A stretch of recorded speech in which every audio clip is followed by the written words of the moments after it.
Olá, pessoal! Esta é a quinta parte do curso de funções inorgânicas e nesta aula trago a vocês o estudo dos sais.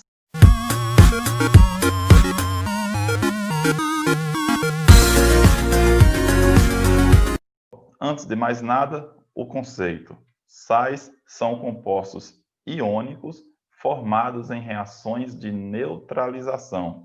Essas reações de neutralização ocorrem entre espécies com caráter ácido e espécies com caráter básico. Veja bem um esquema bem prático. Uma espécie com caráter ácido, reagindo com uma espécie com caráter básico, produz sal e água.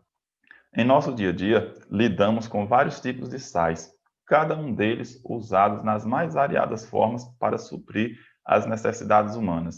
Sendo assim, é importante saber algumas características dos sais.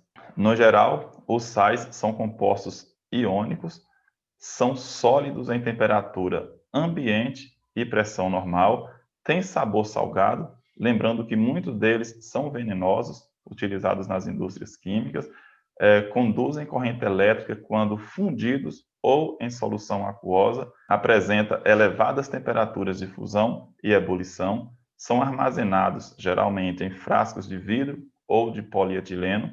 Os sais de prata devem ser estocados ao abrigo de luz, por conta da fotodecomposição. E também, a maioria dos sais que apresentam metais de transição é colorida em solução aquosa ou quando hidratada. Então, pessoal, vou fazer para vocês agora um esquema bem prático de como fazer a neutralização, tanto total quanto parcial, ou seja, reagir ácido com base, produzindo sal e água. Vamos lá? Neutralização total.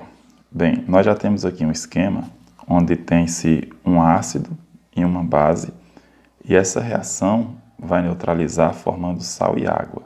A ordem não importa, pode formar água e sal, sal e água, tanto faz. Aí, para ficar mais fácil, veja bem, o hidrogênio do ácido com o OH da base, que é o hidroxila, reage entre si e forma água, tá vendo? H2O. Então, nós temos aqui a formação da água e o restante, que no caso aqui é o cloro e o sódio, se unem para formar o sal. Como o sódio é a parte metálica, é sugerido que ele venha na frente, mas se coloca ele depois não tem problema algum. Então nós temos aqui, ó, NaCl. Então veja, H com OH, que são esses dois, ó, forma o H2O. E o Na com Cl, NaCl, que é conhecido como cloreto de sódio, popularmente sal de cozinha. Aqui nós temos o H2SO4, que é o ácido sulfúrico, reagindo com NaOH, que é o hidróxido de sódio, ou soda cáustica. Aqui a gente viu que a proporção é a mesma, um hidrogênio e um hidroxila. Já aqui nós temos dois hidrogênios e só tem uma hidroxila. E para que haja neutralização total, a quantidade deve ser a mesma. Então, como se tem dois hidrogênios, tem que ter duas hidroxilas. Como eu não posso colocar um 2 aqui, para alterar a fórmula, eu coloco apenas o 2 na frente, porque dessa forma a gente dobra a quantidade de molécula. Então, nós temos aqui agora dois hidrogênios, tá? E esse 2 aqui, ó, fica multiplicado pela estrutura inteira. Então, ao invés de ter um sódio, nós temos 2 agora. Ao invés de ter uma hidroxila, nós temos duas. Então, veja bem, se um hidrogênio com uma hidroxila origina uma molécula de água, quer dizer que dois hidrogênios e duas hidroxilas origina duas moléculas de água. Agora aqui, ó, nós temos o sódio e nós temos o SO4, uma vez que o hidrogênio e o íon hidroxila já formou água. Só que veja que nós temos dois Na, então fica assim, ó, Na2. E aqui agora nós temos o SO4, é só colocar, ó, SO4, e aí acaba. Então nós temos aqui uma reação de neutralização, que também pode ser chamada de salificação, porque forma o sal. Então veja bem, uma espécie de caráter ácido com uma espécie de caráter básico forma sal e água. Este sal é conhecido como sulfato de sódio. E aqui, ó, no próximo exemplo, nós temos o ácido fosfórico, H3PO4, reagindo com hidróxido de sódio. Novamente, a quantidade de hidrogênio para que haja neutralização total deve ser igual a dos íons hidroxila. Como aqui eu tenho 3 e aqui eu só tenho 1 hidroxila, eu vou colocar um 3 aqui na frente, para que fique 3 hidroxilas. Então, veja bem, 3 hidrogênios com 3 hidroxilas formarão 3H2O.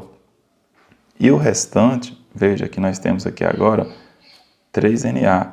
Então, vai ficar Na3. São 3 sódios. E aqui nós temos ó, o PO4. Então, PO4. E acabou. Este sal é conhecido como fosfato de sódio. Aqui agora nós temos um outro caso. Nós temos aqui o hidróxido de cálcio, que tem 2 hidroxilas, e aqui tem um HCl, que é o ácido clorídrico, onde tem só 1 hidrogênio. Então, como tem 2 hidroxilas, teremos que ter 2 hidrogênios. Aí aqui eu vou alterar a fórmula do ácido, colocando 2 na frente.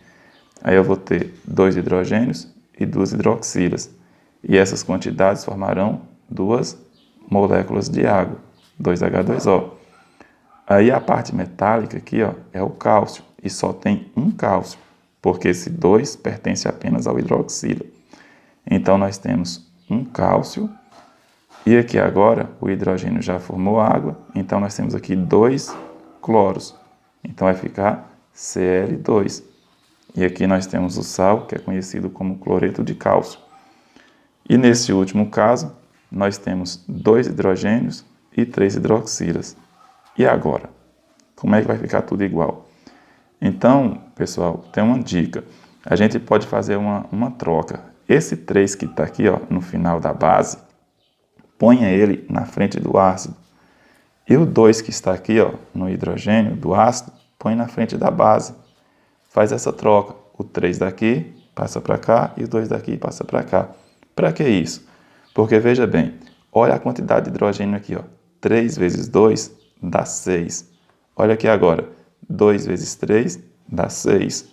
Então, nós temos aqui 6 hidrogênios e 6 hidroxilas, formando aqui 6H2O. E aqui agora nós temos 2Al, ou seja, 2 alumínio, vai ficar Al2. E aqui nós temos 3 SO4. Então, nós vamos colocar aqui ó, o SO4. Como o SO4 é formado por 2 elementos, enxofre e oxigênio, vamos colocar ele entre parênteses, porque nós temos aqui 3 vezes essa quantidade. Aí coloco o 3 aqui. Ó. Então, aqui nós temos um sal conhecido como sulfato de alumínio. Agora, vamos ver aqui a neutralização parcial. Essa neutralização parcial, nem tudo vai reagir. Então, veja bem, esta necessidade que a gente teve de igualar a quantidade de hidrogênio e de hidroxila na neutralização total, na parcial isso já não acontece mais. O que sobrar vai fazer parte do sal. Então, veja bem, nós temos aqui o ácido sulfúrico, H2SO4, e o hidróxido de lítio. A dica é sempre olhar para onde tem menos. Então, se nós temos 2 hidrogênios e uma hidroxila só, tem menos é aqui. Então, com uma hidroxila, poderá formar apenas uma molécula de água. Então, uma hidroxila daqui vai reagir com apenas um hidrogênio daqui, formando assim uma molécula de água, apenas. Agora, para formar o sal, veja bem, nós temos aqui a parte metálica, que vai reagir com o SO4. A parte metálica aqui é o lítio, só tem um. Então, a gente repete ele.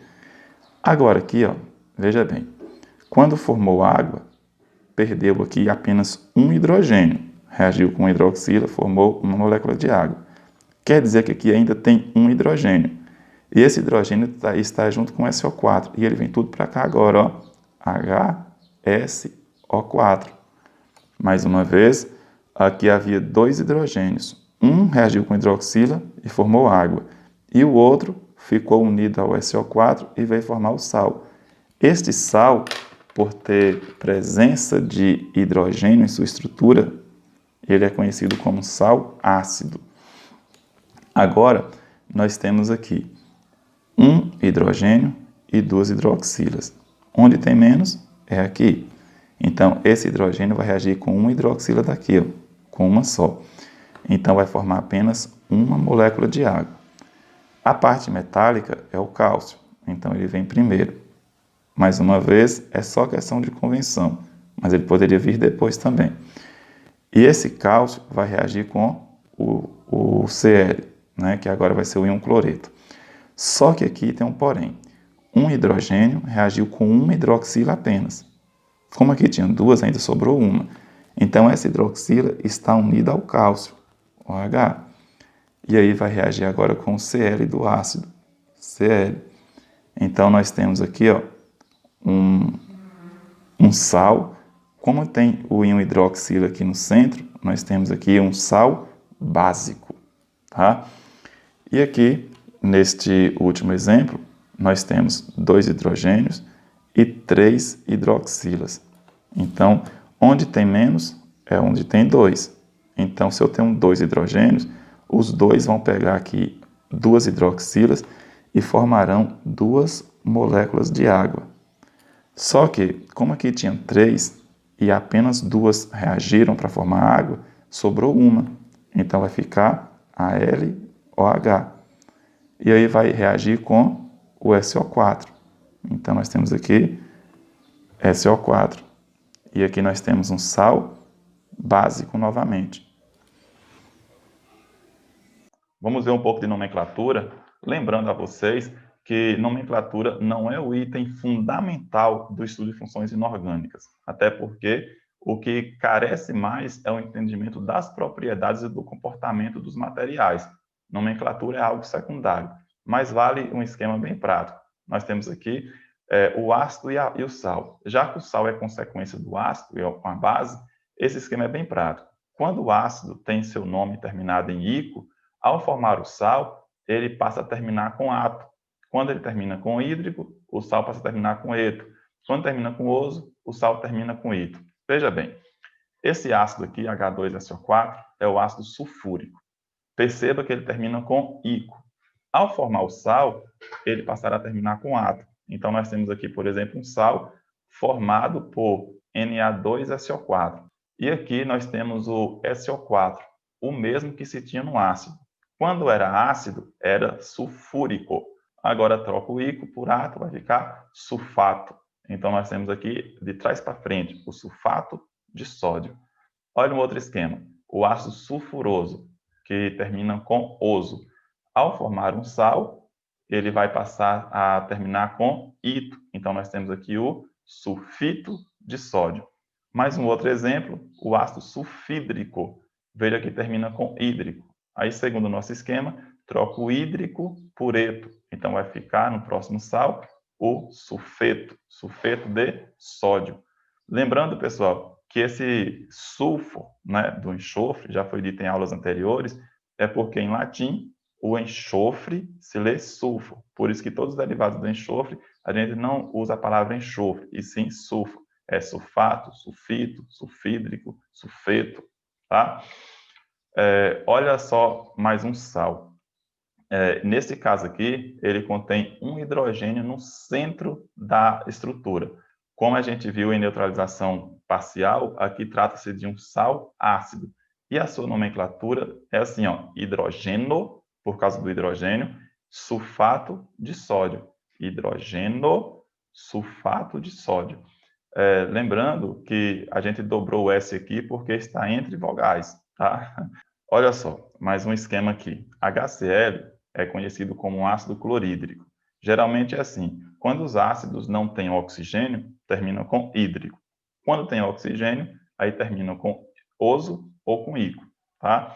Então, veja bem, o ácido clorídrico, ao formar um sal, perceba que o cloro que tem aqui no sal é o mesmo cloro que tinha no ácido. Então, quando no ácido era hídrico, no sal troca por eto. Então, nós temos aqui o cloreto, cloreto de cálcio. É sempre de trás para frente, pessoal. Se tem cálcio antes e o cloro depois, aí fica cloreto de cálcio. A gente sempre pronuncia o metal no final.